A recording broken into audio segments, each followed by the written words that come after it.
안녕하세요. 저희는 유도 OS 7계층과 TCP/IP를 기대하고 있습니다. OS 저희는 순서를 이렇게 정했습니다. 1, 2계층은 정혜랑 씨, 3, 4계층하고 발표는 저, 그리고 5계층은 이승원 씨, 그리고 6계층 PPT 후은은요, 그리고 7계층 발표 조장 박효민 씨입니다. 네.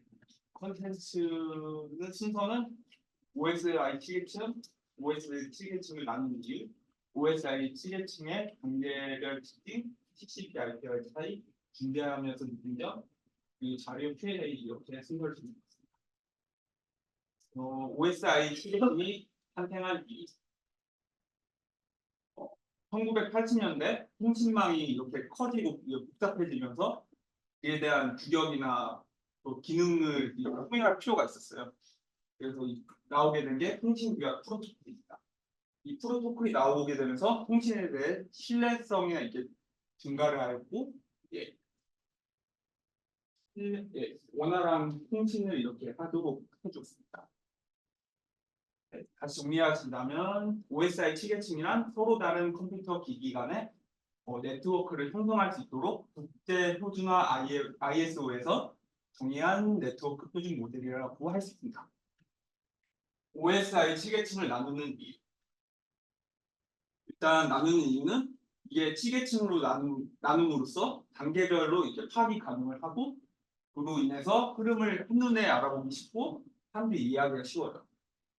근데 만약에 그 단계 중 해당 단계가 만약 문제가 생길 경우에는 그 추가 단계를 거치지 않고 그 해당 단계만 이렇게 고칠 수가 있어서 효율성이 높아집니다. OSI 7계층의 단계별 특징입니다. 첫 번째 물리 계층, 데이터 링크 계층, 네트워크 계층, 전송 계층, 세션, 표현 응용 계층 이렇게 7단계로 나누어지는데요. 저는 이렇게 물리 계층하고 그래서 전송 계층까지 이렇게 발표를 담당했습니다. 첫 번째 이제 물리 계층인데요. 이 데이터 전송의 기본으로 되는 건데, 저희가 데이터를 보내는 데는 이런 이진수 이런 단위를 구성된 이런 데이터를 써요. 이를 비트라고 하는데요. 이 비트를 아날로그 신호로 이렇게 사인파로 변화를 시켜주는 게 인코딩이라고 하고요. 이거를 디코딩이라고 해요. 반대로 아날로그에서 디지털로 이렇게 바꿔줍니다.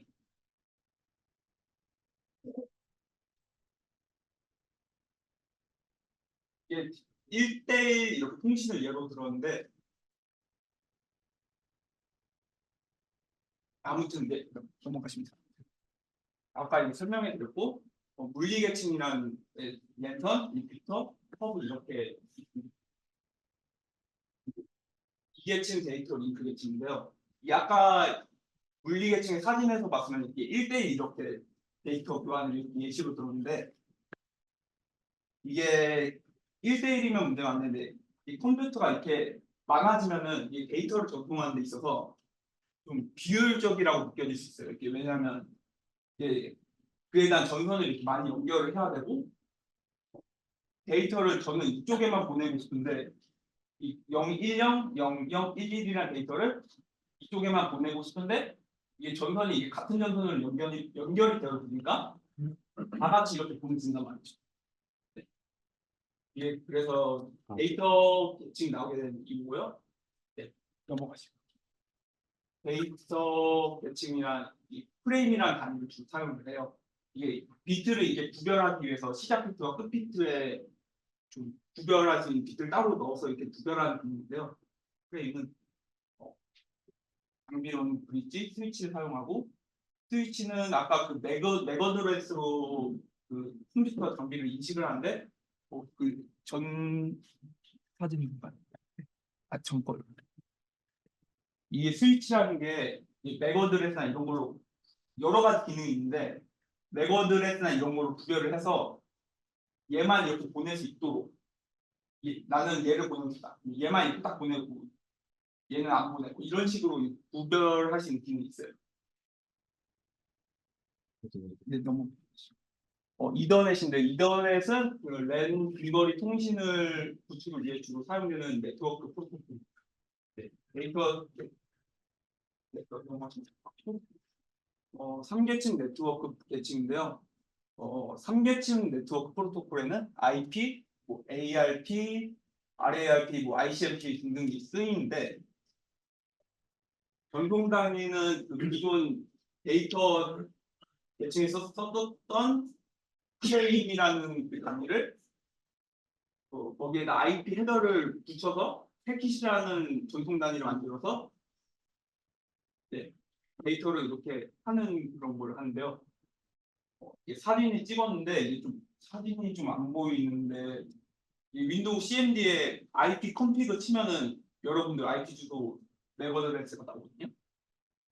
확인하시면 될 것 같고 이게 네트워크 계층이 데이터를 좀 목적지까지 좀 가장 빠르고 안전하고 빠르게 전달할 수 있고 라우터를 통해 경로를 선택할 수 있고 그 테이블에 따라 패킷을 전달합니다.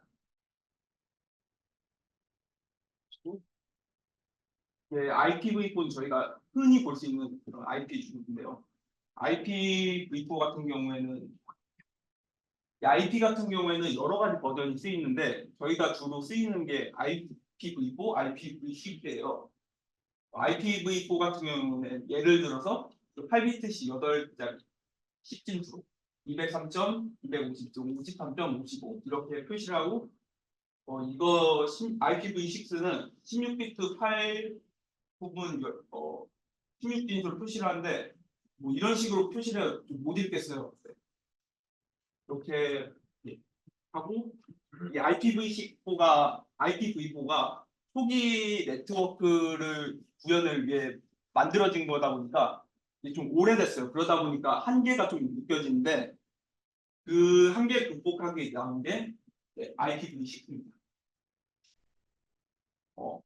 두 번째 프로토콜은 ARP, RARP인데요.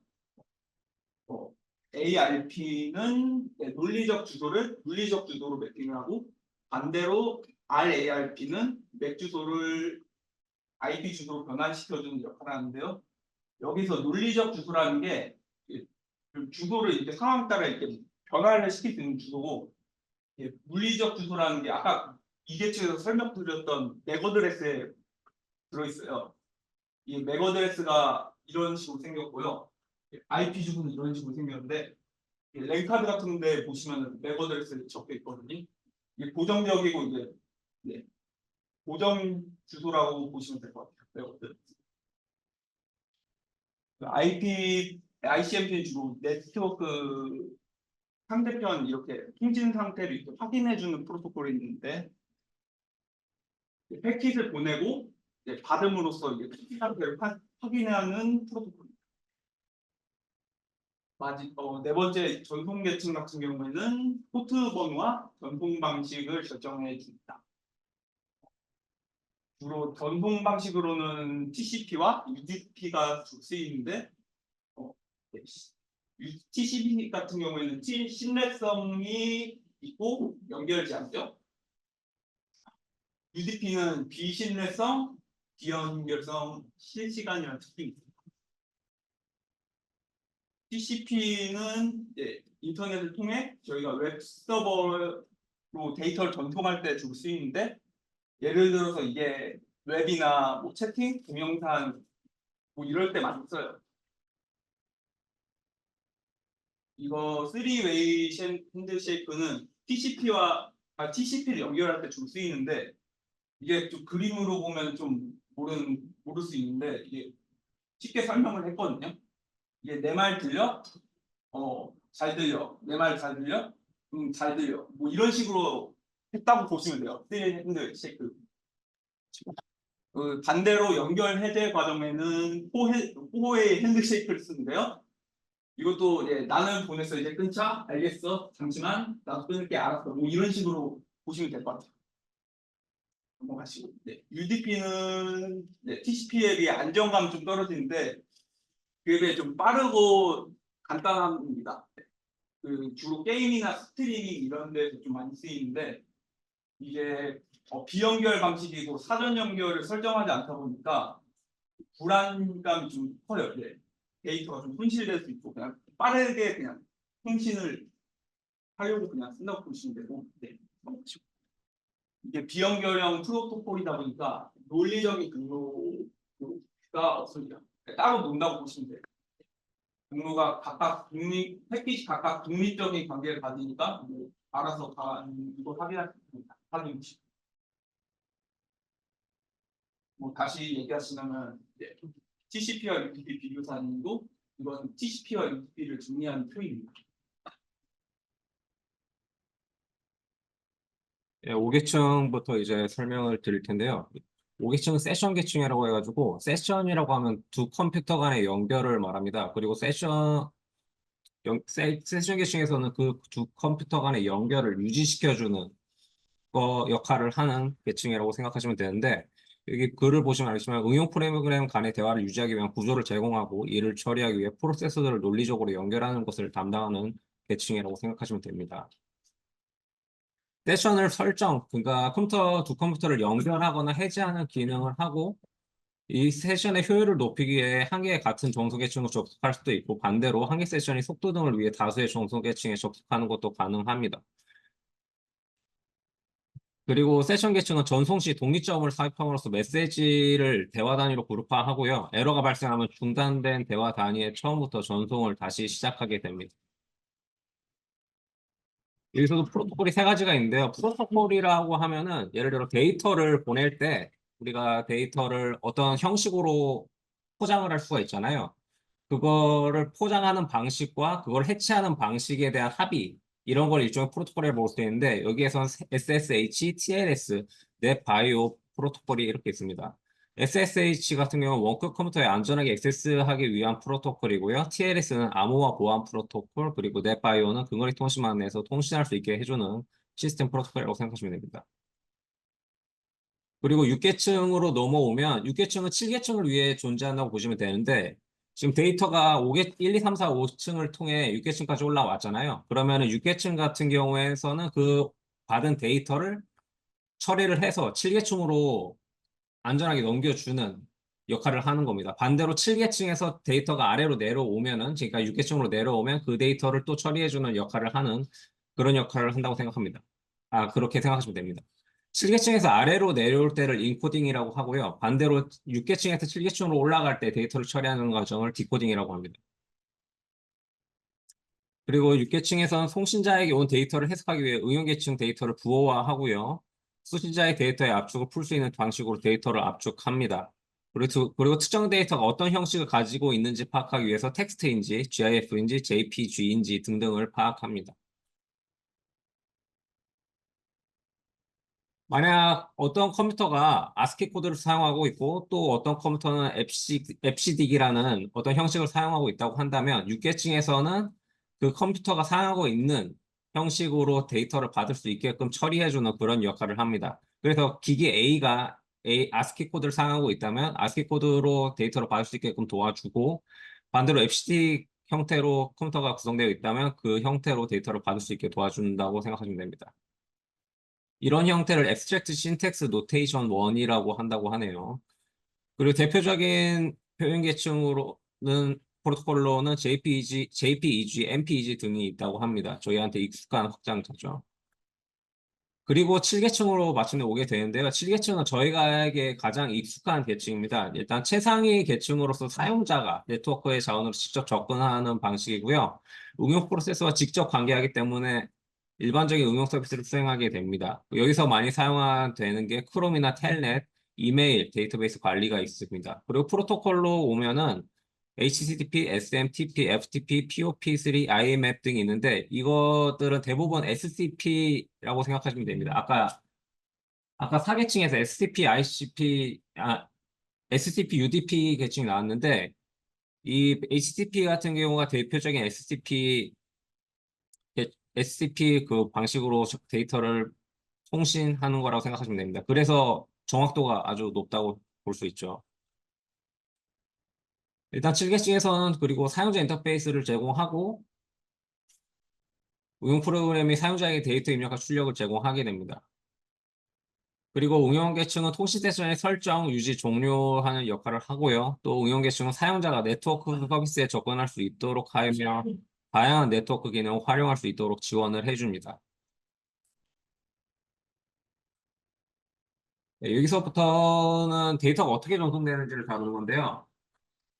이게 7계층에서 아래로 내려갑니다. 7계층에서 바로 내려갈 수는 없고 7계층에서 6계층으로 5계층으로 4계층으로 3계층으로 온 다음에 그 다음 1계층에서 다시 7계층으로 올라가게 되는데 이때 데이터가 내려오는 과정에서 헤더와 푸터가 없습니다.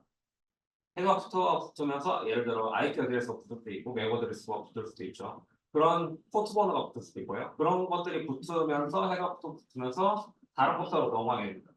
그리고 헤더와 푸터가 여기서 하나씩 해체가 되는 거예요. 이걸 디코딩 과정이라고 하는데 해체가 되면서 데이터가 IP 어드레스가 어디 있는지 찾고 맥 어드레스 어디 있는지 찾고 그런 과정을 거치면서 실기층으로 다른 컴퓨터의 실기층으로 데이터가 다시 도달하게 되는 겁니다. 저희가 OSI 7계층 모델을 공부하면서 알게 된 거는 이 계층이 실질적으로는 쓰이는 계층이 아니라는 거예요. 그러니까 추상적인 개념으로서는 저희가 공부할 가치가 있는데 실질적으로는 많이 쓰이는 건 TCP/IP 프로토콜이라고 합니다. 그래서 보시면 알겠지만 프레젠테이션 레이어랑 세션 레이어가 지금 TCP/IP 프로토콜에서는 하나로 합쳐져 있는 것을 확인할 수가 있는데 TCP/IP 프로토콜 같은 경우에는 일단 먼저 나온 모델이에요. 먼저 나온 모델이고 OSI보다 먼저 나왔기 때문에 규격 경쟁에 있어가지고 먼저 선점을 했습니다. 그리고 지금까지 그래서 많이 쓰이고 있는 거는 TCP/IP 프로토콜입니다.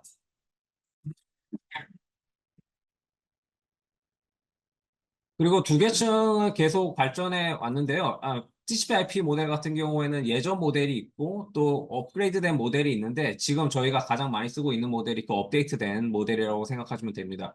그래서 계속 고쳐져 왔고 많은 사람들이 사용하기 때문에 신뢰성이 우수하다고 볼 수 있고요.